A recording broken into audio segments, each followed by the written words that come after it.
एक दिव्य महापुरुष के वचन से हम आपको बता रहे हैं कि एक दो मित्र थे।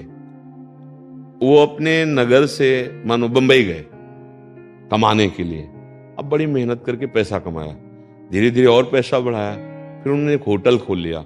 बहुत जोर का होटल चलने लगा। अब करोड़ों रुपए का मालिक। तो उसके मित्र का मन बदल गया कि जा अगर ये मित्र मर जाए तो पूरे प्रॉपर्टी का मैं अधिकारी। उसने अब मित्र के साथ विश्वासघात, जहर खिला दिया। वो मर गया। सारी प्रॉपर्टी बेची, खूब जमीन गांव में खरीदी, व्यापार बढ़ाया। अब गांव में जब पूछा कि तुम्हारे साथ जो मित्र गया था, तो उनका वो तो रास्ते से ही अलग हो गया था, हमें उसके विषय में कुछ नहीं पता। अब वहां गांव के लोग थोड़ी बंबई में देख रहे थे, लेकिन जो देख रहा था वो रचना कैसी रचता है। अब ब्याह हुआ, कुछ दिन बाद गर्भ रहा, बढ़िया पुत्र पैदा हुआ। अब तो खुशी ही खुशी।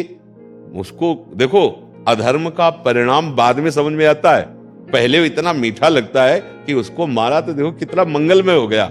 जमींदार हो गए, व्यापार बढ़ गया, ब्याह हो गया, पुत्र हो गया। अब पुत्र स्वस्थ और इतना लुभावना कि माता पिता दोनों आकर्षित उस पर। अब पढ़ाई लिखाई में इतना ग्रेजुएट। अब उसको अमेरिका भेजा, पैसा को था। वहां पढ़ना लिखना शुरू किया, बीमारी शुरू हो गई।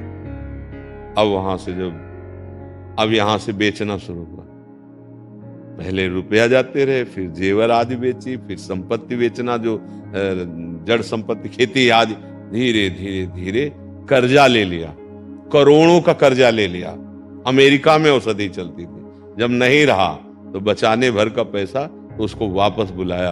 वो गोद में ऐसे रख के रो रहे थे कि बेटा अब कुछ नहीं बचा, करोड़ों का कर्जा हो गया, अब क्या करूं। तो मुस्कुराया और कहा, दोस्त समझे? तुम मुझे दोस्त बोलते हो बेटा? बोले हाँ, वही बंबई वाला दोस्त। पूरा हिसाब बराबर, कर्जे में, और ये जा रहा हूं। और शरीर छोड़ा चला गया। मिटिया मेट हो गया ना, मिटिया मेट। हमारा कोई कर्म, अब हमें तो पता नहीं होता ना, वही आके हमको दुख देता है, वही आके ऐसे विधान बनाता है कि हम महान दुख में। अब पूरे जीवन अब उस कर्जा निपाटने में, और पुत्र का राग बहुत हर तरह के इसीलिए बार बार हम कहते हैं, अध्यात्म योग के बिना हमारा जीवन बिल्कुल मृत तुल्य जीवन।